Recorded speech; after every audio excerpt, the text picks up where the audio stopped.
Now, hello everybody and welcome back to some more Daily Races. Episode 9 this time. A couple things I want to get out of the way. Of course, the usual, like, subscribe if you enjoy. And also apologies for any background noise here. They are doing some renovation of the road outside our house. So yeah, there might be some background noise. And also that I have only 2 races for you today because I am leaving for some places on Wednesday. And I only got to do 2 races, so I'm doing the voiceover on Tuesday. We're leaving tomorrow, so yeah, I didn't have time to do any more races, but this one will be published on Sunday. So yeah, a couple things out the way. But now, anyway, on to the racing. Yeah, we start in P4, pretty solid, as the 2 guys ahead do battle. The Merc and the Peugeot. The SRT got a bit ahead of the Viper. From those 2 guys behind. They finish off their battle with the Peugeot coming out on top, but then the Peugeot goes a bit wide, and yeah, we get that position up into P3. Lagging a bit is the Italians. The Peugeot just goes wide there, you can see from the shadow, and also when I look behind. Don't know what that penalty was, don't know why I got it, but anyway, we served it, we move on.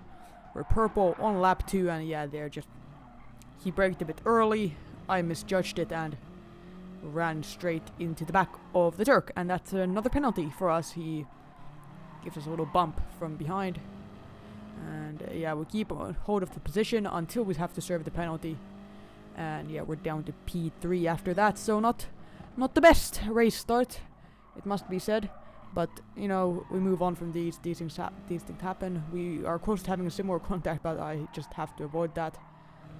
Now lap 4.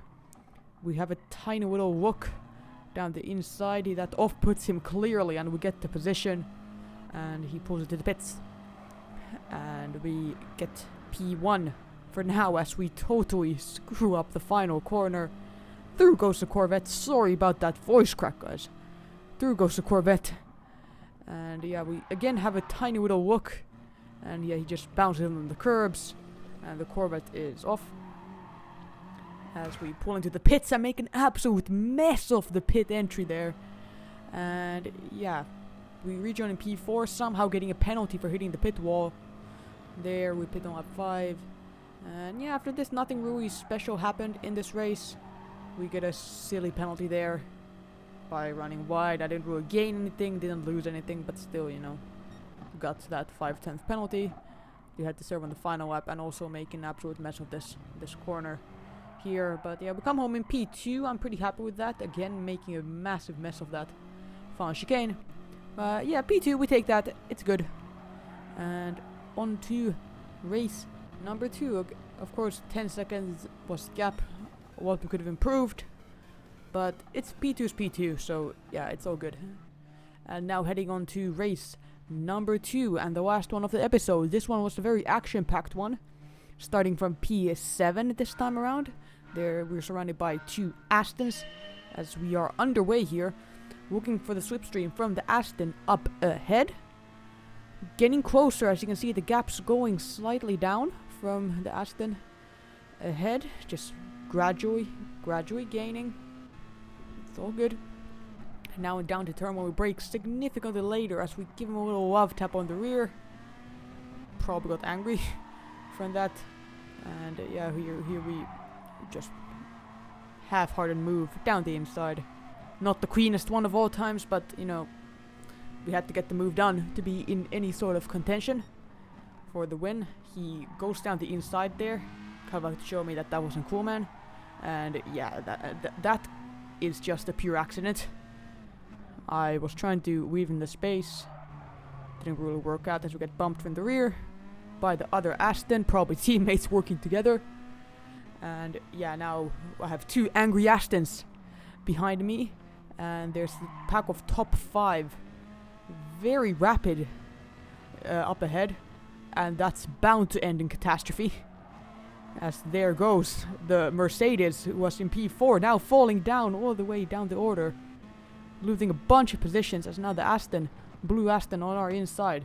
We perform a switchback, or we try to, until the Aston sends an absolute dive bomb and a half down both of our insides. He has a penalty though, so it doesn't really affect anything, as now He gives the slipstream to the other Aston, and we cut through in the middle into turn 1. He runs wide, and we get that position. Beautiful move, cutting through those two Astons like a hot knife through butter. Going through those two cars. Queenoy, most importantly, as the Aston. I don't know what happened to him. But yeah, he went off. And then after that, we started eventually gaining onto these guys up ahead. You'd of course think that would gain on the guys up ahead because they're doing battle, and that of course slows them down. Now lap 3 out of 10. We are looking for a potential move here as the Mitsubishi has a penalty into this turn 9 hairpin, I believe it is. Yeah, I think it's turn 9. And yeah, we have a little look down the inside of the Finn. Yet another penalty for the pole after he does something which I didn't quite see there. Sorry about that. And yeah, the Finn just holds onto that position. Well done for him. The two Finns now at the back of the pack, trying to battle. So go 3 wide, and we make it stick, or do we? Yes, we do. What a move! Totally clean. The Peugeot in the middle just got sandwiched. Nothing he could have done. As he got bumped by the Finn in turn 1 again. He clearly wasn't too happy about that move, considering that bump. But here he comes again. We go very slowly through turn 3. He's on our inside. Look at the radar on the bottom right. It's 3 wide. Heading into turn 4. They both go ahead. Can we perform a switchback? Almost. We almost got it, but Peugeot just puts us on the grass as we're trying to go for the switchback.